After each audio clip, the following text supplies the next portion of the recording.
Hello, quick update from me. Not a huge amount to report, I'm afraid. I've been busy, which is good news. I like that. I like being busy, but not with things that I've been able to video so forth. Blah de blah de blah. So I haven't done any real videos over the last week. However, that said, there is now quite a lot of stuff kind of coming together and going on. This is properly tangled up, this one. As you can see, I'm just fiddling around with a set of Stag seats that are being picked up on Friday, which I need to get resolved, fixed, finished, and then I'm going to be doing other odds and sods. So last week, quite a busy week, full on really. Tuesday, I was working on a Stag that had brake issues, but also had some challenges around the fueling. Bloody Strombergs, you're thinking. Yeah, swap those. They're rubbish. No, not going to do that, I'm afraid. Sorry, folks. Sorry to disappoint. I'm not going to swap the Strommies. I found out what the problem is. It's just a pressure issue. I'm going to put a Filter King on there, and that will hopefully remedy the situation, and we'll be able to get that sorted out, which I'm pleased about, as will the owner. So I've got those carbs at the moment. Those carbs are at home in High Wycombe. I'll get those resolved. What else have I been up to? That was Tuesday. Monday was bank holiday here in the UK, summer bank holiday. So I had a bit of time with the missus, which was nice. It's always nice spending a bit of time with the missus. My lads, guess they're called socks. So yeah, that was fun. And then really, what did I do? So Wednesday, I went to go and see a chap about a TR7. He's got problems with his water pump. Bit of a nasty one actually. Bought the car and it overheated on the way home. And it overheated because the water pump gear had chewed itself up. And the water pump had stopped turning, and it destroyed the jack shaft in the engine as well. Filled the engine up with swarf. And the engine overheated, so he's put a new second-hand jack shaft and a new water pump into it. But then after that it was going clank, clank, clank, clank, clank. And he kind of just gave up on it for 5 years. But then through YouTube, he's been following my channel, and yeah, I went up to go and have a look at. I went to go and have a look at it, and yeah, it was the water pump that was still making the noise, but it was turning. It's got an unusual mesh pattern on it. I think it's possibly something to do with the bush in the bottom or the top of the engine block. There's a bush that the bottom of the water pump sits in, and we'll give it a go. I want to be able to try and get that engine running as easily and as cheaply as I possibly can. So we've had the inlet off it, we're taking the water pump out again. Had the timing cover off and looked at the chains, which are of an unknown manufacturer. It's never good, is it? And that is now ready for a load of parts to be put onto it. So I've got the water pump with me. It's actually here in Devon. Because I wanted to talk to one of the suppliers about that water pump and find out really why they think it might have gone a bit odd, like it has.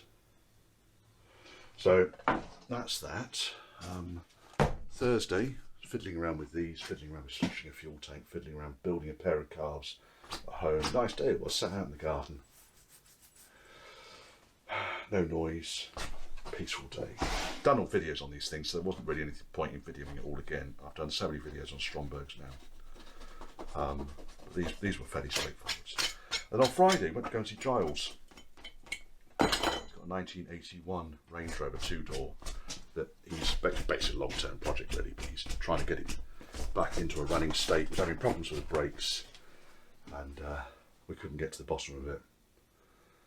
And yeah, fixed those, got that working. So at least he's got a brake pedal now. But also tuned his engine up, which he's very pleased with. And then Friday night, got in with all the grockles on the M4, M5 and drove down to Devonshire. Saturday morning, straight over to Bodmin. Down to Bodmin in Cornwall. It's not that far, but it just takes hours.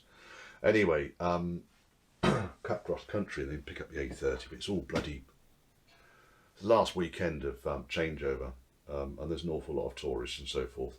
buzzing up and down the motorway, and it was just busy as fuck. It wasn't great fun. But anyway, that aside, he's got 2 B-suffix cars. One's a project, one's a project, and one's a parts car.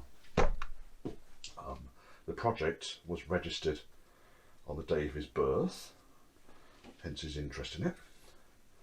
And he wants to have that project car completed really for its 50th birthday in 2 and a bit years' time.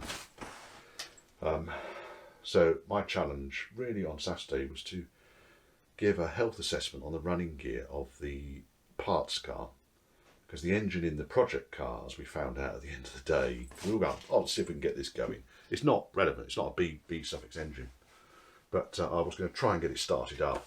But I just thought, oh, all the plugs are in it, everything's all connected, get hold of the crank pulley and I can turn it like that. No real effort. It's the super duper low compression version, I think. Anyway, so we decided I didn't even waste time trying to start that engine up. That's going to come out. It needs a rebuild, I think. I don't know what the problem with that is. But with the parts car engine, I did. It is a runner. The car drives. Doesn't stop, but it drives. A little bit like Redshift, really. Drives, doesn't stop. And we did a compression check on it. And 2 of the cylinders were down. Most of the cylinders were between 150 155 psi, which is good for a Rover V8. It's not perfect, but it's good. It's good enough.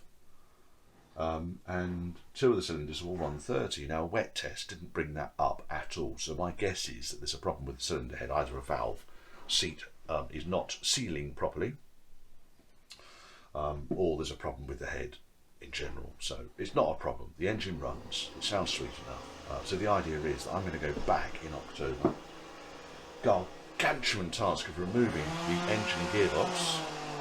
Neighbours doing some wood cutting. Thank you. Gargantuan task.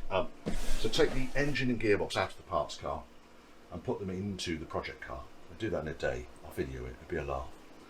I'll give you highlights of that, but that's going to be in October. But on the parts car, there are a number of bits that I could use. There's not a lot. It's not worth me buying the whole parts car because there's only a few bits I need on it, and I've got enough bloody shonky wrecks in the polytunnel already. And yes, I want the roof panel off it. I want the dash. It's got a very nice dash in it. Whole dash, seats and seat boxes, front seats and seat boxes. Dave is.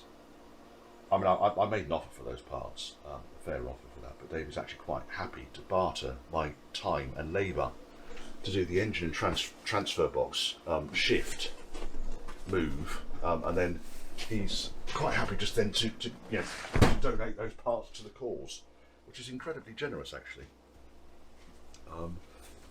So I'm quite pleased with that as a deal goes. See how many ums we can get into this. So that's going to be October, as I said. And then this week,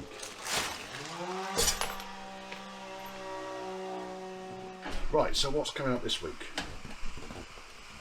Finish these seats. These are being collected from my place on Saturday.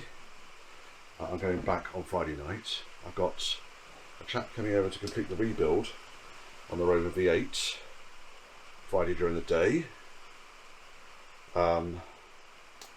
People are doing that. What is that piece of metal there? I don't know what that piece of metal is there. That needs to go over there though.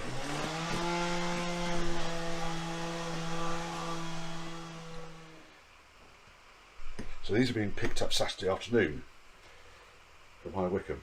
It shouldn't take all of these done today. 2 of them. And then next week, hopefully, I'm going to finish off the Stag fuel filter, fuel regulator, blah blah blah blah blah. Get all that sorted out. What else? Well, there's quite a lot of stuff going on next week actually, so I need to do that. I'm going to leave 2.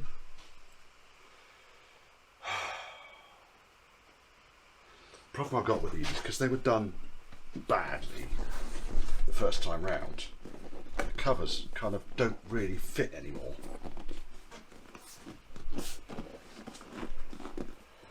Sort of fits. I think holes like that we're just going to have to live with, otherwise it's a new cover. Just want to get the overall cover on and then take it from there. It's roughly the right sort of shape. It's not far out.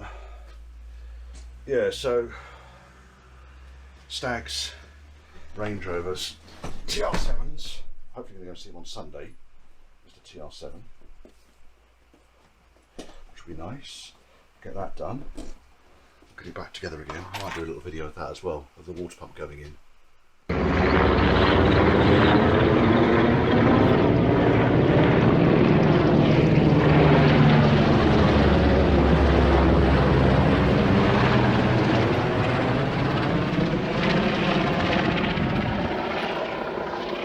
Well, it'll be an exercise then somewhere. Oopsie.